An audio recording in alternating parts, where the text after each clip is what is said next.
सीताराम कहता था। एक दिन राजा आए आश्रम में, एक राजा आए और रानी साथ में आई उनकी। तो वो तोता सीताराम कह रहा था। रानी ने देखा और कहा राजा से कि चाहे कुछ भी हो महाराज, इस तोते को मुझे दिला दो, मैं अपने महल में ले जाऊंगी और महल में इसको रखूंगी। जो भी कोई आएगा तो ये सीताराम बोलेगा, कितना अच्छा लगेगा।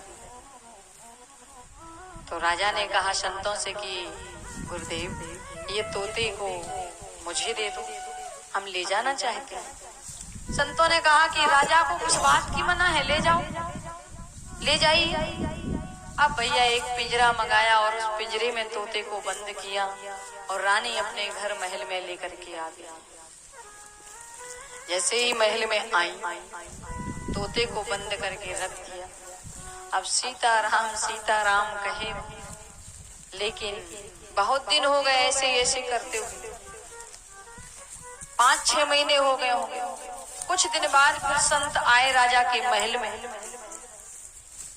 तो संतों ने कहा कि क्यों मस्त राम, ठीक हो?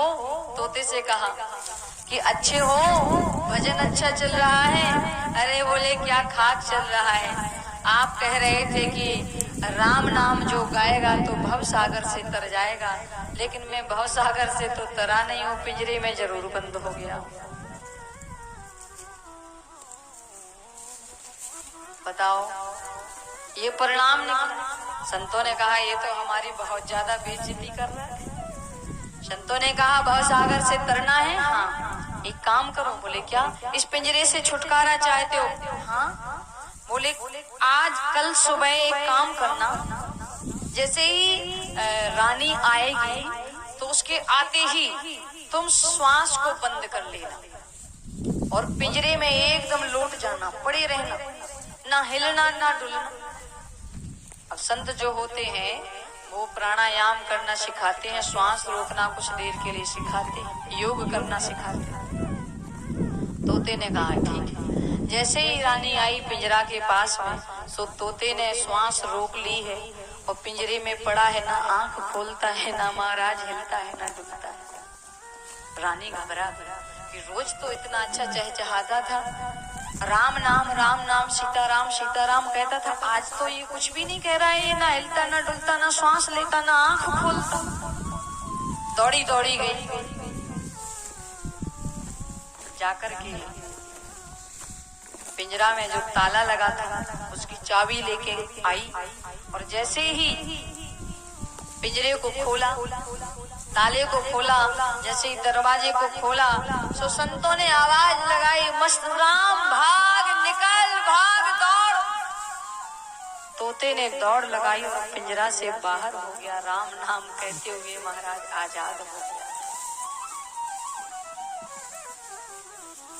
कहने का मतलब ये है इस कथा को, इस भाव को, कि राम नाम तो आप गा रहे हो, लेकिन हमारे लिए भवसागर से पार उतारने के लिए एक नौका कौन है? संत। और ताला तो उन्होंने दे दिया, लेकिन चाबी उन्हीं के पास है। इसलिए संतों की शरण में रहो, उनकी सेवा करो, उनका सत्संग सुनो। ओ मेरा तारे हरि से जोड़े, मेरा तारे हरि से जोड़े, ऐसा कोई संत मिले, मेरा तारे हरि से जोड़े, ऐसा कोई संत मिले, मेरा तारे हरि से जोड़े, ऐसा कोई संत मिले, मेरा तारे हरि से जोड़े, ऐसा कोई संत मिले। हाँ, ऐसा कोई संत मिले, ऐसा कोई संत मिले, मेरा तारे हरि